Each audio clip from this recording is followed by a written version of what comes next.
Hi guys, කොහොමද ඔයාලට? අද මම ඔයාලත් එක්ක කතා කරන්නේ ඔයා ආදරය කරන කෙනා ඔයාව මගහරිනවා නම් මොකක්ද අපි ඒකට කරන්න ඕනි කියන දේ ගැන තමයි කතා කරන්න යන්නේ.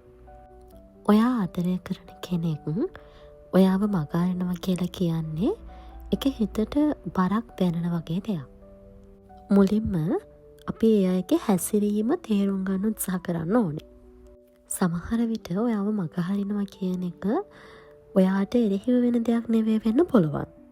සමහර විට එහෙම වෙන්නේ එයාගේ ස්ට්‍රෙස් එකකට වෙන්න පුළුවන්, නැත්නම් පවුල් ප්‍රශ්නයකට වෙන්න පුළුවන්, නැත්නම් එයාගේ මොකක් හරි පර්සනල් ප්‍රශ්නයක් නිසා වෙන්න පුළුවන්. අනිත් කාරණාව තමයි එකපාරටම ඔයා හිතන්න එපා ඔයා ආදරය කරන කෙනා වෙනස් වුණා කියලා ඒක නරක විදිහටම නිගමනය කරලා තීරණ ගන්න යන්න එපා. ඒ කියන්නේ මොකක් හරි ගැටලුවක් ආවොත් එහෙම ඔයාව නිකන් මගහරිනවා වගේ කියලා එකක් ඔයාට දැනුණොත් එහෙම අනේ යා මට ආදරේ නෑනේ කියන නිගමනයට එකපාරටම ඔයා යන්න එපා. ඒක ඇත්තටම හරි දෙයක් නෙවෙයි. මොකද එහෙම කියන්නේ සමහර විට අර කලින් කිව්වා වගේ ඒ කෙනා ඔයාට ආදරය කරන කෙනා මොකක් හරි වෙන ප්‍රශ්නක ඉන්නවා වෙන්න පුළුවන්. ඒ ප්‍රශ්නවලදී සමහර දේවල් වලදී ඔයාව මගහැරෙනවා වෙන්න පුළුවන්. හැබැයි ඒක සමහර විට හිතාමතා කරන දෙයක් නෙවෙයි වෙන්න පුළුවන්. ඒ නිසා කලබල වෙලා වැරදි තීරණ ගන්න, වැරදි නිගමන වලට යන්න එපා. මේ වගේ ප්‍රශ්නයක් ආවහම ඒ කියන්නේ ඔයාගේ පාර්ට්නර් ඔයාව මගහරිනවා කියලා ෆීලින් එකක් ඔයාට දැනුණොත් හොඳම දේ තමයි ඔයා ඍජුවම එයත් එක්ක කතා කරන්න. හැබැයි සංසුන්ව. හරිම කාම් එකේ ඔයා එයත් එක්ක කතා කරන්න, කෙලින් කතා කරන්න. ඒක අපි උදාහරණයක් විදියට ගත්තොත් එහෙම ඔයාගේ පාර්ට්නර්ත් එක්ක ඔයා කතා කරන්න ඕනි කියලා ළඟ ඉන්න කෙනෙක් නම්, දෙන එකට ඉන්න කෙනෙක් නම් කෙලින්ම එයාට කියන්න මට ඔයත් එක්ක ඔයාගේ මේ පහුගිය ටයිම් පීරියඩ් එකේ මට ඔයාගේ හැසිරීම ගැන මට මගේ හිතට පොඩි අවුලක් තියෙනවා, මට පොඩි දුකක් දැනෙනවා, මට ඒ ගැන කතා කරන්න පුළුවන් ඔයත් එක්ක කියලා පොඩ්ඩක් කතා කරන්න. එතකොට ඔයාට පුළුවන් මොන හරි ගැටලුවක් තියෙනවා නම් ඒ ප්‍රශ්නේ निराකරණය කරගන්න ඇත්තටම පුළුවන්. හැබැයි අපි හිතමු ඔයාත් එක්ක කතා කරනවා කොච්චර කතා කරත් ටිකක් බලාගෙන ඉන්නකොට හැමදාම එකම විදිහ නම් පොඩ්ඩක් ඔයා කල්පනා කරලා බලන්න. මොකද මේන්ම දේ තමයි ඔයාගේ සෙල්ෆ් රෙස්පෙක්ට් එක ගොඩාක්ම වටිනවා. ඒ නිසා ඒ වගේ සිටුේෂන් එකකදී ඔයා කොච්චර කතා කරත් එයා ඔයාට ඇහුම්කන් දෙන්නේ නැත්නම් එකම විදියට නම් යන්නේ ඔයාගේ සෙල්ෆ් රෙස්පෙක්ට් එක ගැන පොඩ්ඩක් හිතන එක තමයි වැදගත් වෙන්නේ. ඇත්තටම හැම රිලේෂන්ෂිප් එකකම දෙපාර්ශවයෙන්ම එෆර්ට් එකක් දෙන්න ඕනි. තනි කෙනෙක්ට බෑ ඒ ගමන යන්න. තනි කෙනෙක්ගේ උත්සාහයෙන් බෑ ඇත්තටම මේ ගමන යන්න. ඒ නිසා දෙන්නම එකතු වෙලා කතා බහ කරලා ප්‍රශ්නයක් තියෙනවා නම් විසඳගෙන තමයි ඉස්සරහට යන්න ඕනේ. ඔයා ආදරය කරන කෙනා ඔයාට මගහැරෙනවා, ඔයාව මග අරිනවා කියලා දැනෙනවා නම් ඒක ඔයා කතා කරන්න. කතා කරලත් ඒ ප්‍රශ්නේ විසඳ ගන්න බැරි නම් ඒ විදිහටම නම් එයා යන්නේ. ඔයා ගැන ඔයාට හිතන්න සිද්ධ වෙනවා. මොකද තනියම ඔයාට එයත් එක්ක ජීවත්, ඒ කියන්නේ එක පාර්ශ්වික ආදරයක් කරලා තේරුමක් නැහැනේ.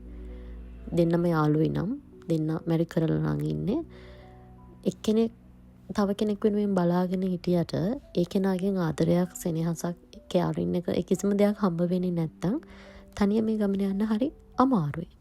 ඇත්තටම එතකොට එක පාර්ශවයක් විතරක් ඒ රිලේෂන්ෂිප් එක පස්සේ දුවනවා නම් ඇත්තට මේ බොන්ඩ් එක හෙල්දි බොන්ඩ් එකක්, හෙල්දි රිලේෂන්ෂිප් එකක් නෙවෙයි. මේන්ම පොයින්ට් එක තමයි තමන්ගේ වටිනාකම තව කෙනෙක්ගේ ඇටෙන්ෂන් එකකින් තීරණය වෙන්නේ නැහැ. තේරුණාද? ඒ කියන්නේ ඔයාව වටිනවා කියලා කෙනෙක්ගේ ඇටෙන්ෂන් එකෙන් අපිට තීරණය කරන්න බෑ. ඕන තරම් තමන්ට අවංක, ඒ කියන්නේ ගෞරව කරන, රෙස්පෙක්ට් කරන අවංක කට්ටිය ඉන්නවා.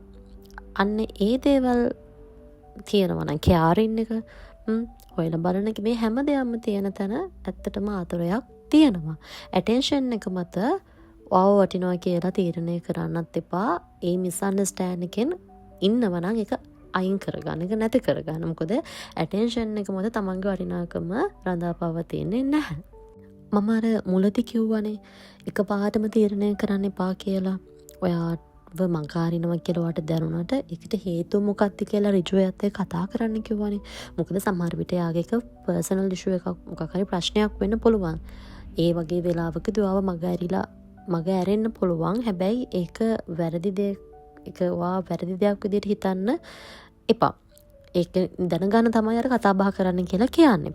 ඉතින් සමහර වෙලාවට යාගේ මොකක් හරි පෞද්ගලික වැඩක් නිසා ඔයාට අපි හිතමුකෝ ගොඩක් කාර්යබහුල කෙනෙක් කියලා. එතකොට ගොඩාක් කාර්යබහුල කෙනෙක් නම් එයාට ඔයාව ඔළුවේ තියෙනවා. ඔයා ගැන හිතේ තියෙනවා. හැබැයි එයා මහන්සි වෙලා වැඩ කරොත් තමයි සල්ලි හම්බ වෙන්නේ. එතකොට ඒ වැඩ කරනකොට ඔයාට මැසේජ් එකක් දාන්න පොඩ්ඩක් පරක්කු වෙන්න පුළුවන්. ඒ වගේ පොඩි මිස්ටේක් වෙන්න පුළුවන්. ඉතින් ඒවත් එක්ක නම් ඔයා හිතන්න ඔයාව මග ඇරිලා කියලා ඇත්තටම ඒ වගේ තැනකදී පොඩ්ඩක් ඔළුවෙන් හිතලා වැඩ කරන්න ඕනි. සමහර වෙලාවට අපි හිතමු මෙහෙම. සමහර වෙලාවට මෙහෙම වෙන්නත් පුළුවන්. අපි හිතමු එයාට මොකක් හරි පවුලේ ප්‍රශ්නයක් තියෙනවා. එහෙම නැත්නම් එයාගේ පෞද්ගලික මොකක් හරි පර්සනල් ඉෂුව එකක් තියෙනවා. වැඩ කරන තැන මොකක් හරි ප්‍රශ්නයක් එයාට තියෙනවා. ඒ වගේ වෙලාවට සමහර අයට අවශ්‍යයි කියලා හිතෙනවා තනි වෙන්න. පොඩි ටයිම් පීරියඩ් එකක් මට තනි වෙලා ඉන්න ඕනි. අන්න ඒ වගේ වෙලාවට ඔයාට මැසේජ් කරන්න නැති වෙයි, කෝල් කරන්න නැති වෙයි, මේ දේවල් අඩු වෙයි, කියාරින්නක හොයලා බලන ඒවා අඩු වෙයි. හැබැයි එතනින් ඔයාව අයින් කරනවා මේ සම්බන්ධය නතර කරනවා කියන එක නෙමෙයි. අර අතන ස්ට්‍රෙස් එක හින්දා පොඩ්ඩක් එයා හැමෝගෙම පොඩි ටයිම් පීරියඩ් එකක් අයින් වෙලා තනි වෙලා ඉන්න ඕන කියන මයින්ඩ්සෙට් එකේ ඉන්න කෙනෙක් වෙන්න පුළුවන්. අන්න ඒ වගේ තැනකදී ඔයා හිතන්න එපා ඔයාව මග අරිනවා කියලා. අන්න ඒ වගේ තැන්වලදී ඇත්තටම සමහර දේවල් එහෙම සිද්ධ වෙන්න පුළුවන් අපේ ජීවිතේ. අපිට මොකක් හරි ප්‍රශ්නයක් කාටවත් කියන්න බැරි පෞද්ගලික ප්‍රශ්නයක් වෙන්න පුළුවන්. මොකක් හරි අසනීපයක් වෙන්න පුළුවන්. ඒක නිසා ස්ට්‍රෙස් වෙලා ඉන්නවා වෙන්න පුළුවන්. ඒ වගේ වෙලාවට ආදරය කරන කෙනාගේ සම්බන්ධය නවත්තන්නේ නැහැ. මොකද එයාට ආදරය නිසා. හැබැයි ඒ වෙලාවට කාත් එක්කවත් කතා බහ කරන්නවත් කිසිම කෙනෙක් දෙයක් අහුම්කම් දෙන්නවත් කියා කරන්නවත් ඒ කිසිම දෙයක් හිතෙන්නේ පොඩ්ඩක් තමන් ගැන හිතලා ඒ ප්‍රශ්නෙන් ඔළුව නිදහස් කරගන්න තනි වෙන්න ඕනි කියලා හිතන අයත් ඉන්නවා. අන්න ඒ වගේ කෙනෙක් නම් ඔයාගේ ලයිෆ් පාර්ට්නර් ඔයා පොඩ්ඩක් කලබල නොවි එයාට පොඩි ටයිම් එකක් දීලා බලන්න. ඇත්තටම දැන් මේ තමන් ආදරය කරන කෙනා තමන්ගේ පාර්ට්නර් ඔයාව මග අරිනවා කියලා දැනුණොත් ඔයා මොකද්ද කරන්න ඕනේ කියන ටොපික් එක ගැන කතා කරනවා නම් ගොඩාක් දේවල් අපිට කතා කරන්න පුළුවන්. මොකද විවිධාකාර මිනිස්සුනේ ඉන්නේ. එතකොට සමහර විට අර මම දැන් කලින් කතා කරා වගේ ඔයාට කිසිම වැරද්දක් කරන්න නැතුව හැබැයි එයාට මොකක් හරි ලොකු ස්ට්‍රෙස් එකක් තියෙන නිසා ප්‍රශ්නයක ඉන්න හින්දා ඔයාගෙන් පොඩි කාලයකට අයින් වෙලා ඉන්නවා වෙන්න පුළුවන්. හැබැයි ඔයාට ආදරේ. සමහර අය ඉන්න පුළුවන් ඔයා ගැන තියෙන ඉන්ට්‍රස්ට් එක පොඩ්ඩක් නැති වෙලා අඩු වෙලා ගිහින් තියෙන්න පුළුවන්. ඔයා කොච්චර කතා කරත් ඔයා කොච්චර යා ඉස්සරහා ඇඬුවත් මොනා කරත් ඔයා ගැන කිසිම අනුකම්පාවක් ඇති වෙන්නේ නැති කෙනෙක් වෙන්න පුළුවන්. එහෙම අයත් ඉන්නවා. එතකොට ඔයා මැසේජ් එකක් දැම්මුත් විතරයි ඒකට රිප්ලයි කරන්නේ. ඔයා කෝල් එකක් ගත්තොත් විතරයි ඒකට එයා මොකක් හරි රිප්ලයි එකක් දාන්නේ. එතකොට අනිත් කාරණා තමයි ඔයා මීටුවම කිව්වොත් විතරයි ඒක අවොයිඩ් කරන්නේ. කියන්නේ ඔයා මොන හරි දෙයක් කිව්වොත් විතරක් ඒකට රියැක්ට් කරන කට්ටියත් ඉන්නවා. එතකොට නම් අපිට හිතන්න පුළුවන් පොඩ්ඩක් මොකක් හරි ප්‍රශ්නයක් මෙතන තියෙනවා. එතකොට පොඩ්ඩක් කතා කරලා ඒ ප්‍රශ්නේ විසඳ ගන්න බලන්න. මොකද මගේ මොකක් හරි අඩුපාඩුවක්ද ඔයාට දැන් මං ගැන තියෙන කැමැත්ත ආසාව ඒව නැති වෙලා ගිහිල්ලාද නැත්නම් ඔයාට වෙනත් කෙනෙක් ගැන හිතිලාද මොකක් හරි මගේ අඩුපාඩුවක් තියෙනවද මේක මං හදාගත්තොත් ඔයාට ඉස්සර හිටියා වගේ ඉන්න පුළුවන්ද එහෙම නැත්නම් මං ඔයාගෙන් අයින් වෙන්න ඕනේද අන්න ඒ වගේ ඍජුව කතා කරන්න. එතකොට ඔයාව එයා මගහරිනවා කියලා දැනෙනවා නම් ඒ විදිහට කතා කරොත් සමහර විට එයාට ඔයාව ඕනි නම් ඒ වගේ මොන අඩුපාඩුවක් තියෙනවා නම් ඒකත් ඔයාලට දැනගන්න හදාගෙන ඉස්සරහට යනවා නම් ඉස්සරහට යන්න පුළුවන්. ඇත්තටම කියනවා නම් ඔයාගේ පාර්ට්නර් ඔයාව මග හරිනවා නම් ඒකට මොකක්ම හරි නෙගටිව් හරි පොසිටිව් හරි අනිවාර්යයෙන්ම හේතුවක් තියෙනවා. ඒක දැනගන්න නම් අනිවාර්යයෙන්ම කතා කරන්න ඕනේ. ඒ නිසා ඔයාගේ ඔයාව මගාරින කෙනෙක් නම් ඔයාගේ ලයිෆ් පාර්ට්නර් ඔයා ඇත්ත එක කතා කරන්න. කතා කරලා ඒ ප්‍රශ්නේ විසඳ ගන්න. හැම දෙයක් ගැනම ඔයා අපි ඕවර්තින්ක් කරන්න යන්න එපා. ඒ වගේ සිටුේෂන් එකකදී මොකක් හරි ඔයාව මගාරිනවා කියලා ඔයාට හර්ට් වෙන දෙයක් වුණොත් එහෙම එයත් එක කතා කරලා ප්‍රශ්නේ විසඳ ගන්න. එහෙම නැතුව හිතින් හිතලා හිතින් මවාගෙන ඉන්න හැමදේම ඔයා හරි මෙයා මාව මගාරින්න මෙයාට වෙන කෙනෙක් ඇති කියලා හිතලා ඉන්න එක නෙමෙයි රියැලිටි එක. ඒ නිසා මොන හරි ප්‍රශ්නයක් මොන හරි දෙයක් එයාගේ වෙනසක් දැනුනොත් කතා කරන්න. එතකොට සමහර විට ඔයාගේ පැත්තෙන් මොන හරි ලොකු ප්‍රශ්න එයාට වෙනවා ඇති. ඔයාගේ පැත්තෙන් ඔයාලා නොදැනවත්. ඒ වගේ අඩුපාඩු වුණත් ඔයාට එතකොට හදාගන්න බලවා. ඇත්තටම කියනවා නම් දැන් මේ ජෙනරේෂන් එකේ ගොඩාක් ආදරේ හින්දා මැරේජ් එකට යන්න කලින් උනත් ගොඩාක් ප්‍රශ්න ඇති කරගන්න කට්ටිය ඉන්නවා.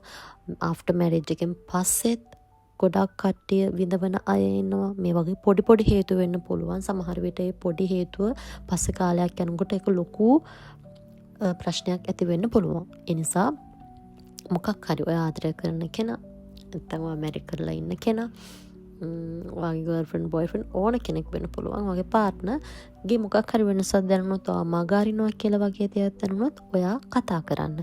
එයා කතා කරලත් එක දිගට හැදෙන්නේ කතා කරලා මොකක් හරි ඔයාගේ අඩුපාඩුවක් තියෙනවා කියලා කිව්වොත් ඔයා ඒක හදාගෙන බලන්න. ඒක හදාගෙන යනකොටත් ආපහු ඒ වගේම නම් ආයෙ පොඩක් ඔයාගෙන පොඩක් ඔයා කල්පනා කරලා බලන්න. ඔයාගේ රෙස්පෙක්ට් එක නැති කරගෙන යාගේ පස්සෙන් යන්න එපා. හැබැයි ඔයාගේ අඩුපාඩුවත් හදාගෙන යා ඉස්සරහට එයත් එක්ක යනකොටත් එයා ඒ වගේ දෙයක් නම් කරන්නේ ඒක හොයලා බලන්න. එතකොටත් ඔයාට තීරණයක් ගන්න පුළුවන්. මොකද අපිට කවුරු හරි රිද්දනවා නම් ඔයාව එපාම නම් ඔයාගේ මොන හරි අඩුපාඩුවක් තියෙන නිසා එයා වෙනස් වෙලා නම් ඔයා ඒ අඩුපාඩුව හදාගත්තත් ඊට පස්සෙත් එයා ඔයාට රියැක්ට් කරන්නේ අර කලින් විදිහටම නම් ඒ බොන්න කිස්සරට අරන් යන්න අමාරුයි. එතකොට මොකක් හරි තීරණයක් ගන්න ඕනේ ඉතින්. තමන්ට කැමති විදිහට. හැබැයි ඉතින් හොඳම දේ තමයි ප්‍රශ්නයක් වුණාම කතා කරන එක තමයි මේන්ම පොයින්ට් එක වැදගත්ම දේ. සැකයි නම් කතා කරන්න. ඒ වගේම තමයි දැන් මෙතන අද අපි කතා කරන්නේ වව මගාරිනවා කියලා ෆීලින් එකක් දැනුනොත් මොකද කරන්න ඕන කියලා. එතනදිත් අපිට කියන්න තියෙන්නේ කතා කරන්න. ඍජුව කතා කරන්න. කතා කරලා ප්‍රශ්නයක් තියෙනවා නම් විසඳ ගන්න. එතකොට යත් එක්ක ඉස්සරහට යන්න පුළුවන් නම් ඉස්සරහට යන්න පුළුවන්. එහෙම නැත්නම් කතා වෙලා දෙපැත්තකට වෙන්න පුළුවන්.